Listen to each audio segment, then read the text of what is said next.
আমি শিপ্রা মজুমদার আবার আজকে নতুন একটা রেসিপি নিয়ে তোমাদের কাছে চলে এলাম। আশা করি তোমাদের এই রেসিপিটা ভালো লাগবে। এটা ভীষণ জনপ্রিয় একটা রেসিপি, নিরামিষ রেসিপি সম্পূর্ণ। আজকে দেখো একটা মোচা নিয়ে নিয়েছি আমি। মোচাটাকে এইভাবে ছাড়িয়ে নেব। ভেতরে কাঠি থাকে আর উপরে একটা পাতলা লেয়ার থাকে, ওইটা আমি ছাড়িয়ে নেব। প্রত্যেকটা এইভাবে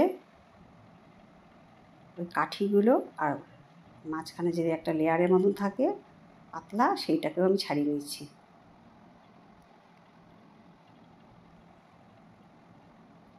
এই কাঠি থাকলে পরে তরকারিটা ভীষণ তেতো লাগে আর শক্ত হয়, এই জন্য সমস্ত কিছু ছাড়িয়ে কেটে নিতে হয়। আমি দেখো কুচি কুচি করে মোচাগুলোকে কেটে নিচ্ছি।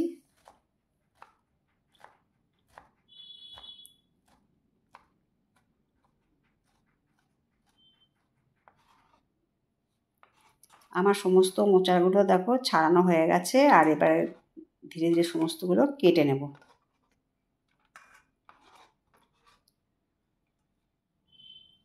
আমার পুরো মোচাটা কাটা হয়ে গেছে। এবারে কুকারের মধ্যে জল দিয়ে এবার একটু 1 চামচ লবণ আর 1/2 চামচ হলুদ দিয়ে এটাকে সিটি মেরে নেব। ডাইরেক্টও রান্না করা যায়, কিন্তু এইভাবে করে নিলে খুব তাড়াতাড়ি রান্নাটা হয়ে যায় আর কোনো কালো রঙও হয় না, মোচাটার কোনো কালো কষ হয় না, রং হয় না। এই জন্য নুন হলুদ দিয়ে একটু নাড়িয়ে নিলাম। এবারে কুকারে সিটি দিয়ে নেব। আর এদিকে দেখো একটা বাটির মধ্যে মটর ডাল বেটে নিয়েছিলাম, আর একটু নুন আর একটু হলুদ দিয়ে এটাকে ভালো করে ফেটিয়ে নিয়েছি।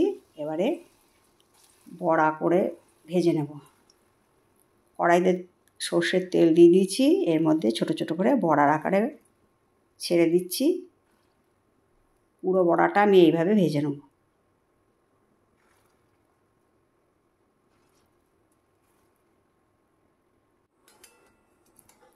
বড়ার একটা সাইড ভাজা হয়ে গেছে, এবারে পুরোটা উল্টে দিলাম। এবার লাল লাল করে সুন্দর করে ভেজে নিতে হবে।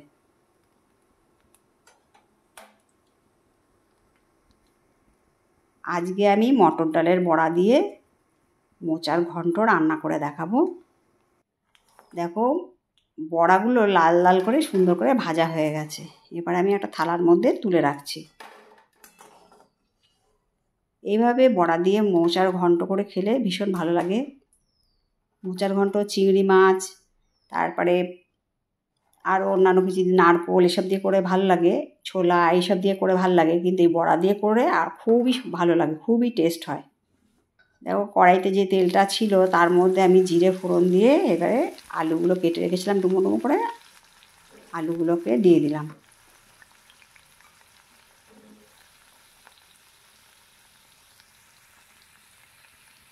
মাঝারি সাইজের আলুগুলো কেটে নিয়েছি।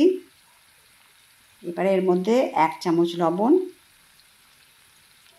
আর 1/2 চামচ হলুদ দিয়ে দিলাম। আমি এখানে 2 জনের মতন পরিমাণে মোচা রান্না করছি, তোমরা তোমাদের পরিমাণ মতো সমস্ত কিছু নিয়ে নিও।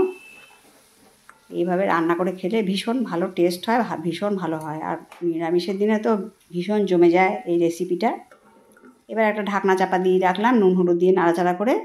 এবার একটা কাচের বাটির মধ্যে জল নিয়ে তার মধ্যে 1 চামচ জিরে ধনের গুঁড়ো, 1 চামচ লাল লঙ্কার গুঁড়ো আর 1/2 চামচ গরম মশলার গুঁড়ো দিয়ে খানিকক্ষণ ভিজিয়ে রাখবো।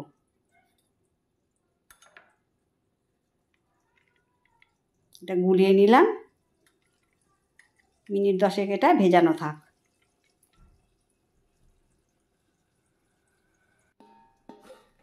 এদিকে দেখো আলুটা ঢাকনা চাপা খুলে দিয়ে এবারে ভালো করে ভেজে নেব।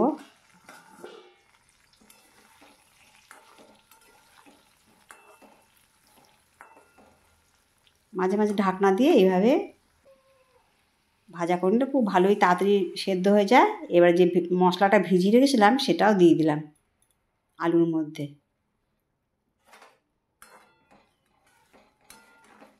এবার মশলাটাকে ভালো করে কষিয়ে নেব। বেশ কিছুক্ষণ পরে দেখো ভালো কষানো হয়ে গেছে, মশলাটা থেকে তেল বেরিয়ে এসছে।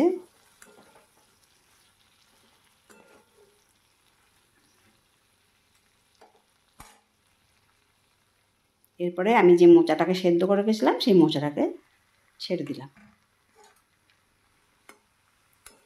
এবার আলুর সাথে ভালো করে মোচাটাকে নাড়িয়ে চাড়িয়ে নিতে হবে। ওপর নিচ সুন্দর করে নাড়িয়ে চাড়িয়ে নিচ্ছি। পুরো মশলাটা যাতে মিশে যায় এইভাবে নাড়িয়ে চাড়িয়ে কিছুক্ষণ আমি সেদ্ধ হতে দেব। এবার উপর থেকে আমি একটা ঢাকনা দিয়ে দিলাম, বেশ কিছুক্ষণ থাক। এরপরে উপর থেকে একটু চিনি দিয়ে দিয়েছি। যেহেতু সেদ্ধ করা তাই খুব তাড়াতাড়ি রান্নাটা হয়ে যাবে। চিনিটা দিয়ে ভালো করে ওপর নিচ নাড়াচাড়া করে মোচার ঘন্টটা রান্না করে নিতে হবে। মাঝে মাঝে এইভাবে ঢাকা চাপা দিয়ে রান্নাটা করে নিতে হবে। দেখো বেশ খানিকটা জলও বেরিয়ে গেছে। এবারে যে বড়াগুলো ভেজে রেখেছিলাম বড়াগুলো আমি দিয়ে দিলাম মোচার মধ্যে। তোমরা এইভাবে মোচার ঘন্ট রান্না করে খেও। দেখো আলুটাও সেদ্ধ হয়ে গেছে।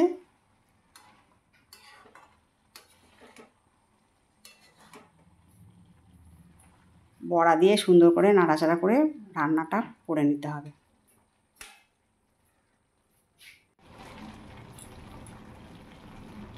এরপরে শেষকালে 1 চামচ ঘি দিয়ে দিলাম।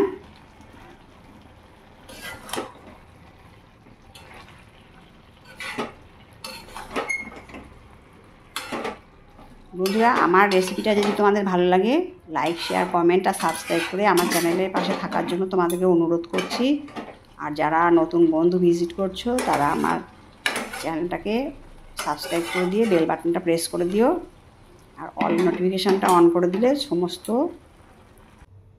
নোটিফিকেশান তোমাদের কাছে পৌঁছে যাবে। দেখো আমার সমস্ত রান্নাটা হয়ে গেছে, কত সুন্দর দেখতে হয়েছে মোচার ঘন্ট। আমার যত কাছের দূরে বন্ধু আছো প্রাণ ভরা ভালোবাসা নিও। আজ এই পর্যন্ত রাখি, কেমন? টাটা।